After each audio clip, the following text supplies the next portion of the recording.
Scotiabank Arena in downtown Toronto transformed into a theater today for potentially one of the most dramatic days in Raptors history. It's Game 7, the Sixers and the Raptors.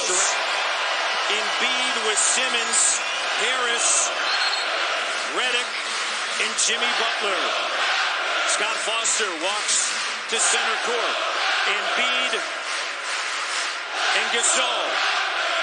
And it's controlled by Philadelphia. Lowry pushing it. Sends it to Green in the corner for Siakam. Getting those second and third shot opportunities. It's been so important. Kagame with a slam. The former Raptor. Boy. Out because of the 2 fouls. Here's Harris driving. That gets it to Monroe, the former Raptor. Stolen away. Here's Kawhi. Out on the run with a jam.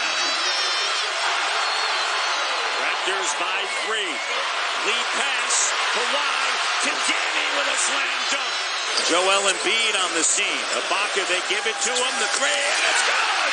Serge Ibaka knocks it down from Sterling. Its first made 3 of the series. Scott clocked down in the paint. No. Embiid. They own a 7-point lead. Redick. Embiid has to pick it up at his shoelaces. And his corner 3, and it's good. He's holding on to it. He's in a lot of pain right now. Here's Redick launching a 3, and it's good. Kawhi. And 1. Pass to Simmons. Raptors by 6. Pascal, they play off of him, and he sticks to Jay. Embiid looking for Simmons on the paint. Pascal slots it away. Gathered by Simmons in the response. Simmons finds an open Harris, and the 3 is good. Lowry. Here's Serge. Hit one earlier. Hits another one. Ibaka. Close out by Embiid. Lowry drifting. 3. Good. Philadelphia with a foul to give. Kyle now driving. Plus the foul. Leonard the up fake. Driving. Waits for Embiid to fly by. Patience. Kyle now. Gasol in the paint. Puts up a shot, and it goes. Oh, a great look for Green, and what a take by Kawhi Leonard, Matty. Bodied up on Simmons to try to throw it down on Embiid, and how back-to-back 3s. Redick. Embiid, Lowry knocked it away. Embiid gathers it in. A lunge and a foul on Toronto. 45 minutes. He's averaged 29 minutes in the series. Just said, Van Vliet is in. Leonard, Redick the foul. 8 points on 38 shots. Loves the moment if he gets the opportunity to take it. Short, caught by Harris. 2-point game. Here comes Butler driving. Layup is good. He ties the game. Kawhi up top. Looks at the clock. Turns the corner for the win.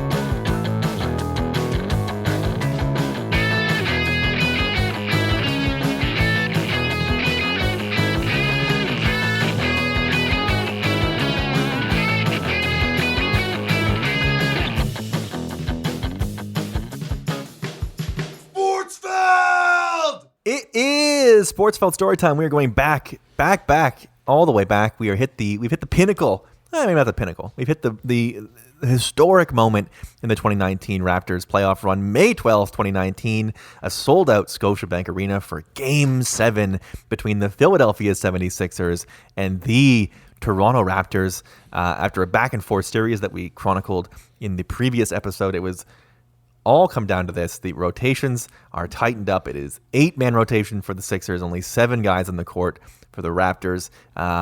Really an incredible back and forth game, and we'll get into the details of the game in just 1 minute. But Jake, first and foremost, where did you watch Game 7 of the Eastern? This is the Eastern semis. I watched this alone in my apartment. I also watched this alone in an apartment. If there is one regret I have from the Raptors playoff run, is not watching this game with people. Because I don't like watching big games alone. I get a real kick out of crowds in sports and like big moments. And as amazing as this game is, and we'll get into how amazing this game is or was, watching this alone was still fun because the game was so good. But really wish I was in a crowd of people for this one. Crazy. I was also, as I mentioned, I was also at home watching this alone. My wife was covering this game. She was at the Scotiabank Arena for this, which I cannot even physically, looking back at it, I can't even imagine being in the room for this. Oh my God. No, I would have died several times. I mean, I felt like I was dying watching it at home, let alone in the building. I just watched a recap video once again, and I was like, oh my God, I can't do this. Like this, I feel like with this game, obviously all of the attention, all of the coverage, all the everything is the shot. Mm-hmm. But like this is an unbelievable game of basketball. Yeah, pretty low scoring. It ends 92-90, which, given the late 19s, early 20s scoring is pretty low, but oh man, it's quality basketball. And going back and rewatching this game, the first thing that strikes out to me, and I think this is obvious, is, man, Kawhi Leonard was fucking really, really good in this game. He had, and I as much as we like to make fun of the 76ers, which we will continue to do after this one statement, I feel like Kawhi was so good in this game, and he had there's 3 or 4 plays in the fourth quarter that he makes or is involved in that I remember watching the game being like, okay, we got it now. Mm-hmm. And the Sixers just kept coming back. This is one of those games where, like, you're looking back at the stats, like, man, he was 16 of 39. But I also remember, this was one of those ones where it's like, if that's what it's going to take, that's what it's going to take, and I'm totally okay with it. Like, the fact that Kawhi had to shoot basically 40 times to get them through this game was like, that's what they were missing in the previous years we talked about, was the guy who was like, okay, I'm not having my best shooting game, but I'm going to keep shooting because I need to be the guy that does it for us. Not only, like, not to be too, like, sports writer cliche, but, like, this game was a battle. Yeah. Like, it is, and like, because the shot has overtaken everything about this game. I remember thinking as these moments in this game was happening, like live, and now in retrospect, watching the recaps, there are 4 or 5 plays that the Raptors make. Kyle has a couple, Serge has a couple, Pascal has a couple, Kawhi obviously has a bunch. That I was like, oh, well, that's going down in like one of the great plays in Raptors history. And they've all been forgotten because of the shot. Yeah. Another thing that stood out to me rewatching it is how many plays end with like Raptors players crashing into the back of the net, like behind the net. Because they're just like, they're all playing so hard. It's really incredible. Like, they're just absolutely grinding for every bucket. Man, Kawhi, I mean, in the first half alone, because he turns it on in the second half, but in the first half, he's 6 of 16, 5 rebounds, 2 steals, 15 points, a bunch of the steals, all breakaway dunks. He is so good in this game. He finished with 41. And the cool part about it is, the Sixers also play pretty well. Like, Embiid ends with 21 and 11. Jimmy Butler has some great moments in this game. He finishes with 16, but man, they just go back and forth. There's some great JJ Redick moments. He finished with 17, and like every one of them felt like massive points. It's such a fun game. Like, I know that maybe we're being very broad in our terms, but like going back and rewatching it, it's like, man, what a instant classic. Like, as you said, there are so many moments where you're like the Serge offensive rebound that gets missed, and then Mark grabs it and hits Kawhi at the top of the key with an open 3, and it's like, man, there's so many unbelievable moments on both ends. The open look, no, but there's Serge, doesn't get it. Gasol does. Kawhi lines it up. Yes. Yeah, that's one of the plays that I thought was like, I believe, I don't remember the score, but I know at one point the Raptors were either down 3 or tied. And Serge just hit a corner 3. And as we talked about in the last episode, Serge had been like basically unplayable up to this point. Ibaka, 4 on the clock. Ibaka rises up. Serge Ibaka! And then he just kind of came alive in this game. And I remember standing in my living room alone the entire time. I was standing this entire game. And Serge hit that 3, and it was like, oh, this is going to be like the idea that this could have potentially been the Serge Ibaka game. And like it kind of was for a minute was crazy. The Lowry stealing the rebound play and giving it to Serge is the one that I thought was going to really live forever in Raptors history. And then to go up 4 with like a minute left, the Lowry steal to the Pascal flying layup, which to your point ended with him crashing into the base of the net. Really, like I was like, okay, that's like Pascal to seal it to go up 4, because at that point I thought we had it and it was over. It's a crazy game. Crazy game. And beat up high. Here's Harris. Shot clock at 2. Doubled. Knocked away. Stolen by Lowry. 2-on-1. Siakam. Yeah, that was the one for me that in the moment I was like, it's such a classic Kyle play where they get an unbelievable trap with like 5 seconds on the shot clock. They trap Harris, and then he breaks up the desperation outlet pass, and then as you said, they go up 4, and it's like, oh my god, like it's such a Kyle play. It's such exactly what this team was. It was so perfect that I was like, oh my goodness, like that's gonna be the stamp on it. Unbelievable, just like unbelievable. But man, it's crazy that the last 2 minutes there are so many little plays basically on every possession. You're like something massive happens. It's crazy to see like how amplified those last 2 minutes are, because when you're watching it live, obviously those things feel that way.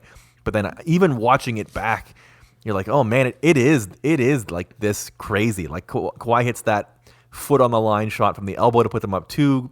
Lowry makes the steal, feeds Pascal to go up 4. And then like, man, oh man, there's a bunch of missed possessions and rebounds, but there's so much to them. It's crazy. It's crazy.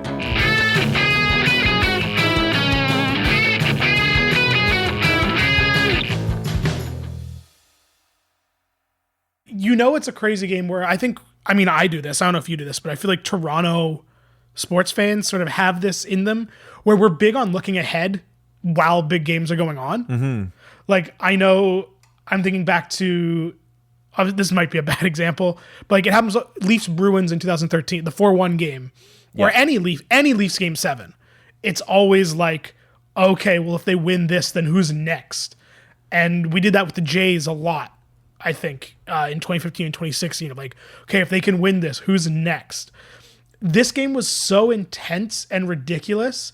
The fact that they now had to go up against the Bucks, which usually would sort of temper things a little bit, especially in Raptors fandom, where like everything is dire, didn't even cross my mind. Like this game was impossible to focus on anything but this game. Mm-hmm. Some great stats sort of in the second half of this game. In the second half, Kawhi has 26. Serge has 9, Mark has 7, Kyle has 4, and Pascal has just the layup. He only has 2. And then in the fourth quarter especially, I think this is my favorite part. In the fourth quarter, Kawhi has 15 points, and the Raptors as a team score 25.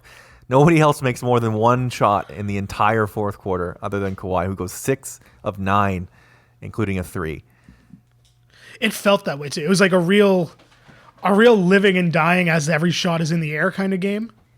And luckily, Kawhi was taking most of them. It's like I've lost my train of thought, but it was just the Raptors have seen a lot of crazy games and saw a lot of crazy games in 2019, but the back and forth nature of this one, even just like the lead up to the shot itself, is absolutely bananas. And just like it was. Like, I don't know how any of us as Raptor fans like survived this one. Yeah. Speaking of that lead up, with 12 seconds left at 89-86, Ibaka fouls Embiid. He goes 2 of 2. They would then, on the ensuing inbound, of course, intentionally foul. They foul Kawhi. He makes the first and misses the second free throw with 10 seconds left. Jimmy Butler takes it the length. You talk about absolutely crushing. The ease with which Jimmy Butler gets this ball and goes end to end and makes a layup was like it took the air out of the room I was in. That's for damn sure. I remember going into this series because Jimmy Butler had such a history of just absolutely owning us when he was with the Bulls. It was obviously we were all terrified of Jimmy Butler. Also, Jimmy Butler rules. So like it was easy to be terrified of Jimmy Butler. He wasn't like as you said, he had a good game this game. But as soon as you saw him, as soon as that free throw was missed and Butler picked up the ball and you saw him sort of get momentum, it was just like you knew he was hitting. I was just terrified he was going to get fouled. Right. He almost does. And like it's not easy, and like he just barely gets that shot off as well. But like it's as much as iconic and wonderful and amazing and impossible as the shot is, that Jimmy Butler play is equally ridiculous. Yeah, it's amazing. I remember in real time because you sort of expect the Sixers to be like, all right, let's get a great shot here. Let's slow it down. Let's take a 3 or make sure we get this shot. And like Jimmy just immediately goes like it's 4 seconds. He's end to end, and boom, the game is tied. You don't even have time to like get nervous about it because it's just like before you even realize Kawhi has missed, Jimmy is crossed midcourt going the other way. It's like, holy cow. But then, what can you even say? Kawhi up top, looks at the clock, turns the corner for the win! You got it! Kawhi Leonard! What the game winner! Hanging in the air! The ball suspended in air! You got to be aware of the inbounder here if you're Philly. It's off to Leonard, defended by Simmons. Is this the dagger?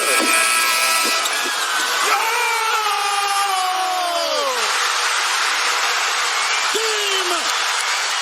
Series! Toronto has won!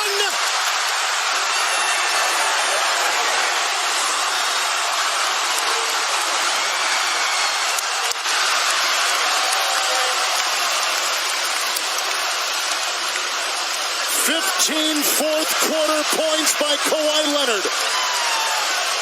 And the game winner, 41 points. Kawhi Leonard from the right corner, a shot that we will probably see it conservatively. You'll probably see it another 2,000 times in the rest of your life, I would say. Yeah, it's one of those, we talked about a little about this in one of the 2 previous episodes of this story time, about how the whole run feels very surreal and kind of like it didn't happen in a weird way. This feels 10 times that. This to me was more unbelievable than the fact they won it all. It wasn't like better, obviously, but it was like, this is impossible. This shot never happens for the Raptors. And was just like, it's funny rewatching this game with the hindsight that they won the title and how easily they could have lost this game. Mm-hmm. And it just doesn't happen. And then to win it on this shot still to this day feels impossible. Unbelievable. It never gets old to see. It's one of those ones. It's like the bat flip. It's like I could watch it a million times and never get sick of it. It never makes any sense. It's never a logical play. It's just a miracle. And the fans and Kawhi's face and the reaction and the eruption. It's just, you'll never see anything like it again in your whole life. Just the combination of factors that go into that. You'll never see anything like that again. Yeah, I think we've said before about how the 2015 Blue Jays drink was like that run was so special to us because it could only have happened at that time, that one time with that team. And any other run will be wonderful in its own way, but won't be the same. I feel like this shot was 25 years of, as much as it's an easy narrative to say the Raptors winning the title was sort of the exorcism of all those 25 years of playoff losses and heartbreaks, it's this shot. Because like the rest of the playoffs was intense and magical, but except for a few minutes in the Milwaukee series, nothing felt as crazy as this series in that run. Like the Warriors, even the Warriors series was like, other than game 6 and I guess game 5, which they lost, and game 2, which they lost, the games there wasn't a lot of tension in half those games with the Warriors. And this shot to me was like every LeBron drinking the beer, LeBron hitting buzzer beaters, Vince leaving, DeMar missing, Kyle missing, like all of it was like after the shot, it was like, we got one. Mm-hmm. Yeah. Oh, I couldn't agree more. It really did feel that way. And it really felt that like they'd been through, like you were laughing at the Bucks adversity at this point. Cause like, obviously they go behind 2-0 in the next series, but we had survived that. And it was like, man, everything after this is, you're still basking in the glow of the Kawhi shot. You're still reliving the Kawhi shot a week later, and you're 4 games into another series. It was like it had such a lasting reverb to it. It was like it was palpable. It's magic. It's one of those things that like it becomes such a payoff for being a fan. Really, yeah. It was and is like 1A in Raptor single moments. Absolutely right. We will continue to bask in the moment and everything that came after it. We're going to look forward in the next episode. We're talking about the Bucks series and, of course, winning that championship against the Warriors on the next episode of Sportsfeld Storytime.